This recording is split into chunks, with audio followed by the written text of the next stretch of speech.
Ó, já vou logo avisando, essa aula aqui tá muito boa, tá beleza? Como você vai revisar pelo Anki durante o ano? Nessa aula eu vou aprofundar com vocês, ou melhor, já aprofundei porque eu já gravei, tá? Vou aprofundar com vocês como é que você vai utilizar o Anki da melhor forma possível, como é que você vai fazer com que o Anki se torne uma das suas ferramentas de estudo e como você vai utilizar isso da melhor forma, estudando progressivamente, organizando o Anki do jeito que tem que ser organizado, utilizando ele para substituição de teoria, combatendo pontos negativos do Anki, porque existem pontos negativos, tá? E aperfeiçoando o que são os pontos positivos do Anki na tua preparação. Esse vídeo ele tá totalmente aprofundado, eu falei coisa muito técnica aqui, inclusive disponibilizei um método que eu aplico para os alunos na redação, bem superficialmente, dei o meu máximo para conseguir explicar aqui.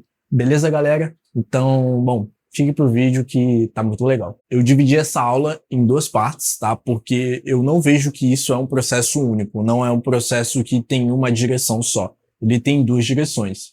Tem a primeira, que é quando você ainda não terminou a teoria, quando você ainda não tem base, quando você ainda não viu as aulas que você tem que ver, ok? E o segundo processo, que é quando você já consolidou essa teoria, quando você já aprendeu, tá? Mas vamos lá, começando por quando você não tem a teoria. Inicialmente, o estudante, e assim, eu vou me basear nessa aula no que eu aprendi, no que eu executei e no que realmente funcionou para mim, e eu tenho resultados, isso é indiscutível, beleza? Então, assim, funcionou muito bem para mim, vou trazer todas as particularidades e vou recomendar a vocês. Vocês vão analisar essa aula, ponderar os pontos positivos e negativos e ver se faz sentido para vocês aplicarem no processo de estudo de vocês. Mas vamos lá. Como é que funciona? Minha recomendação, tá? Aula mais Anki. Como assim? Às vezes eu gosto de falar, dentro das mentorias, aula, anotação e Anki. Só que assim, isso é um processo para quando você está engatinhando. Quando você já tem a manha, que é o ideal para você aplicar esse primeiro processo, você precisa fazer aula e Anki ao mesmo tempo, tá? E assim, Felipe, mas Anki demora muito. Felipe, não sei fazer Anki. Existem diversas formas de você trabalhar com o aplicativo do Anki, seja você não fazendo flashcard, seja você importando flashcard, seja você usando o IA para fazer flashcard. Então, assim, tudo isso depende desse adaptativo. Eu não vou me aprofundar dentro desses pontos, porque nosso foco não é Anki, tá? É como você vai usar ele para revisar durante o ano.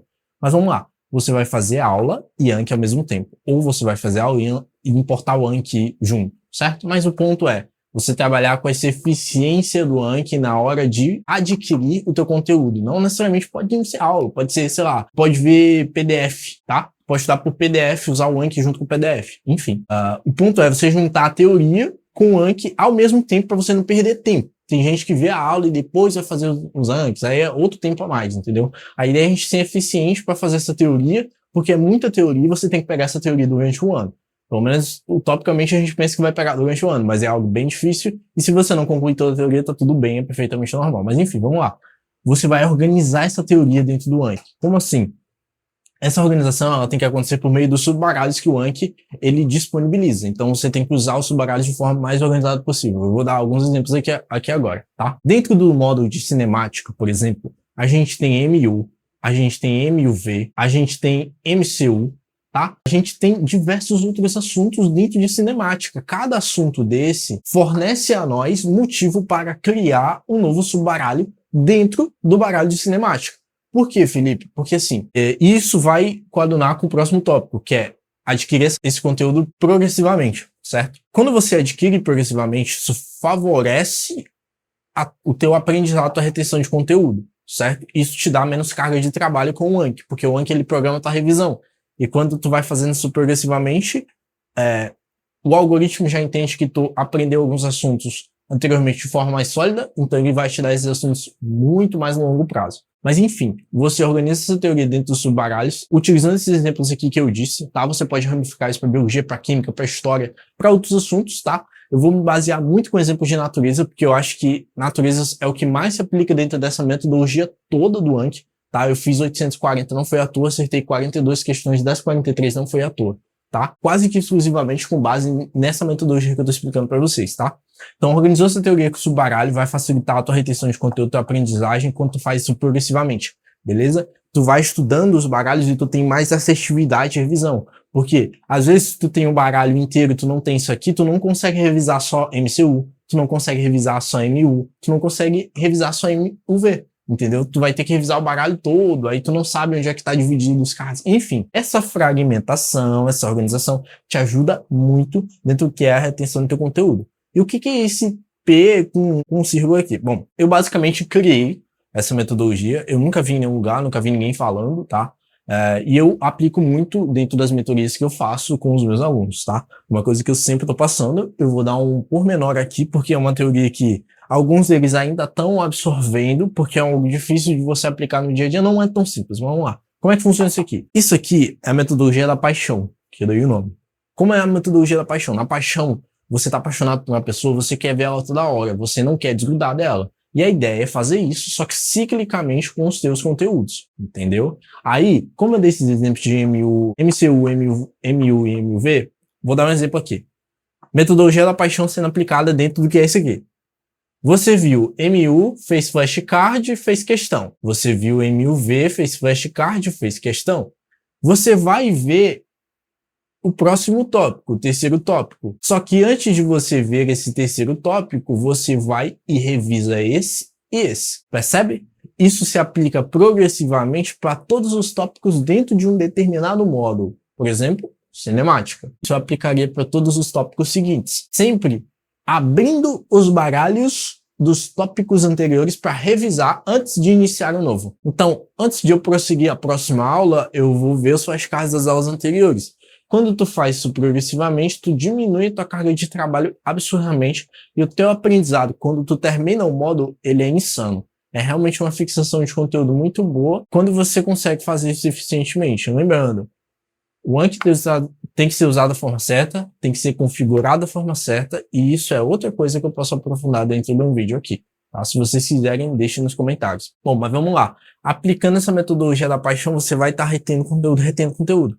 E aí, aprofundando dentro da metodologia, você tem o módulo 1, que tem esses tópicos, você tem o módulo 2, o 3, o 4, o 5. Tu vai aplicar a mesma lógica. Antes de ir pro terceiro, tu vai revisar o segundo e o primeiro. Antes de ir pro quarto, tu vai revisar o terceiro, o segundo e o primeiro. Antes de ir pro quinto, tu revisa o quarto, o terceiro, o segundo e o primeiro. É basicamente isso, falando por alto, tá? Ah, Felipe, mas quando eu chegar no 10º eu vou ter que revisar um monte. Não, não vai. Você vai estabelecer um limite de revisão de mais ou menos ali um intervalo de 4 baralhos, para você não ficar nessa loucura de revisar muito. Beleza? Mas, ó, finalizando isso aqui, finalizamos isso aqui. Você já terminou o conteúdo, você já viu teoria, você já fez todos os flashcards que tinha para fazer e você seguir essa metodologia durante o ano, tá? E agora a gente vai mudar a perspectiva da aula. Esse pincel já acabou, vou usar o outro. Agora você vai usar o Anki para revisar a tua teoria, não para absorver em si a tua teoria progressivamente, porque tu já viu a teoria. Só precisa rever ela e manter isso constante durante o ano, tá? Vamos lá, como é que isso vai acontecer? Primeira coisa que vai mudar, tá? Você vai substituir o que antes era 1 hora de aula que você via, ou 1 hora lendo PDF, enfim, por 30 minutos de Anki, certo? Essa vai ser mais ou menos a diferença que vai acontecer entre as tuas etapas de preparação. Isso pode ser dentro de 1 ano, dentro de 6 meses, dentro de 2 anos, enfim, depende do teu volume que tu quer e do teu objetivo. Vai haver essa substituição, e aqui eu quero ressaltar um ponto. Quando você consegue fazer essa substituição tendo esse background aqui, ninguém vai ter revisado tanto quanto você. Porque pensa o seguinte, usualmente o que a galera faz? O que a galera faz é, estudei biologia celular no início do ano, só vou revisar no final. Com esse método, você revisa biologia celular pelo menos umas 4 vezes, certo? Um intervalo até que grande entre os conteúdos. Então, 4, 5, 6 vezes tu consegue fazer uma revisão de biologia celular aqui. Até mais, se tu estender o limite que eu falei, né? Então, ninguém vai ter revisado tanto quanto você. Isso é definitivamente um fato, foi uma coisa que eu senti muito. Só que aí eu vou trazer 2 pontos, tá? Com isso, você vai ter uma diminuição da carga de estudo teórico, isso é fato, você substituiu o que era 1 hora e meia de aula de eletrodinâmica por 30 minutos de flashcard, que você acabou revisando a teoria inteira, porque aquilo ali já tá bem fixo na tua cabeça. Por que tá fixo na tua cabeça? Porque parte, não tô dizendo todo, aí vem você usar o Anki da forma certa para evitar isso ao máximo possível, mas é algo que meio que inevitável, tá? Não tem como você excluir isso como 100%, beleza? Você vai ter cristalizado algumas informações. Isso é fato, e é um ponto negativo do Anki, tá? E aqui eu quero ressaltar, o Anki é uma ferramenta, não é uma máquina.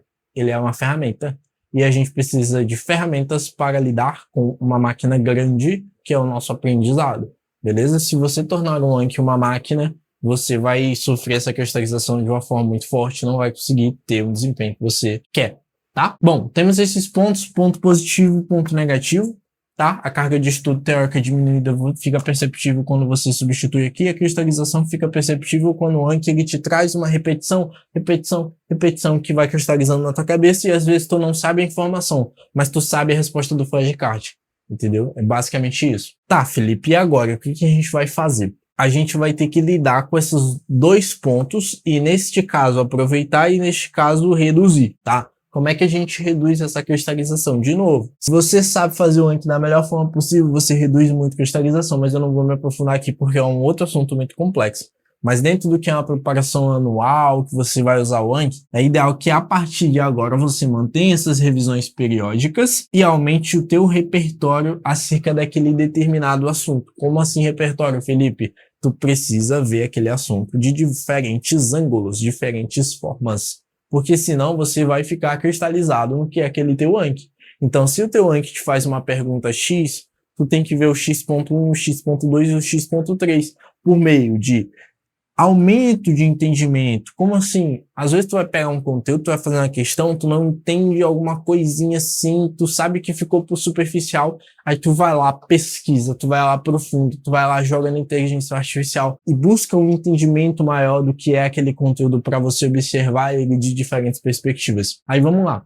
Como é que você vai aproveitar essa carga de estudo teórico que diminuiu drasticamente? Isso aqui vai ser uma coisa muito boa. Você vai aumentar o teu aprofundamento, o que dá junto com esse aumento de entendimento, tá?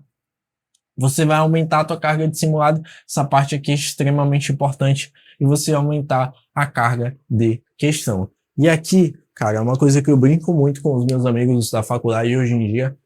Eu passei na primeira turma daqui da Federal no meu estado, então eu tenho acesso a conversas com pessoas que fizeram mais de 160 acertos, pessoas que fizeram mais de 820, mais de 825 de média simples, pessoas que fizeram mais de 810, mais de 800, sempre nesse nível muito alto, e é uma coisa que eu percebi que é um padrão entre os melhores candidatos, entre a galera que passou no topo. Todo mundo passou por essa etapa de fazer muito simulado. Então, assim, essa parte eu diria que é a chave final para a tua preparação toda sair bem feita. Porque não adianta tu ter muita teoria, assim como eu tive muita teoria um tempo, em que eu fiz 37 acertos em natureza, tá? Mas eu não tinha carga bagagem. Quando eu adquiri a bagagem, esse 37 foi para 43, ou 42, né? Com as anuladas, enfim. Aí o ponto é esse aqui. Você vai focar e destinar a tua energia toda, não mais para aquisição de teoria. Tu vai destinar para aquisição de repertório, de entendimento, de aprofundamento. E é aqui que você combate a cristalização da informação que é proporcionada pelo Anki, beleza? Fechou isso tudo com chave de ouro, seguiu toda essa rotina aqui de 30 minutos com Anki, com substituição, utilizando o método da paixão, adquirindo essa revisão aqui progressivamente, do jeito que eu falei, exemplifiquei aqui, fez isso tudo, tá faltando um mês, 2 meses, um mês e meio, 2 meses ali, a depender da tua carga teórica e do teu sentimento, vai ter que analisar isso dentro da tua preparação, tu vai parar de fazer essas revisões. Ah, Felipe, mas eu vou esquecer. Não vai, cara. Relaxa. O que tu precisa para performar e atingir o desempenho que eu acabei de citar anteriormente, não é tu passar mais um mês e meio fazendo flashcard e Anki que tu já fez um monte de vezes. É tu pegar muito simulado, muita questão, muita resolução, muito aprofundamento, muito entendimento e muito repertório. Porque aquilo ali que tu tem de bagagem, tu já sabe, entendeu? Mesmo que tu esqueça uma informação ou outra. São milhares de informações. A gente só tem 180 questões. E comparado ao que a gente tem de informação, você está na natureza. A gente tem 45 questões de natureza. Vão cobrar assuntos extremamente específicos dentro de uma área de química, biologia e física que tem diversos assuntos. Então, assim, aqui você já pode começar a ficar tranquilo, contanto que você tenha revisado por meio desse método, a não revisar mais e focar inteiramente em questão, tá? Se você conseguir terminar essa tua teoria, esse teu segundo processo legal, você pode fazer isso até antes, beleza? É basicamente isso. Eu espero que vocês tenham gostado. Eu joguei tudo de aprofundamento que eu tinha dentro dessa aula, tá? Eu acho que isso aqui, se visto por alguém que está iniciando o estudo agora e que quer ter um desempenho muito alto por meio da realização do Anki, por meio da utilização do Anki, seja você que quer usar ou você que já está usando, beleza? Espero que tenham gostado. Até a próxima. Mandem sugestões aqui nos comentários de vídeo que vocês querem. A rotina da faculdade está puxada, mas estou me esforçando para trazer vídeo aqui pro canal. Valeu!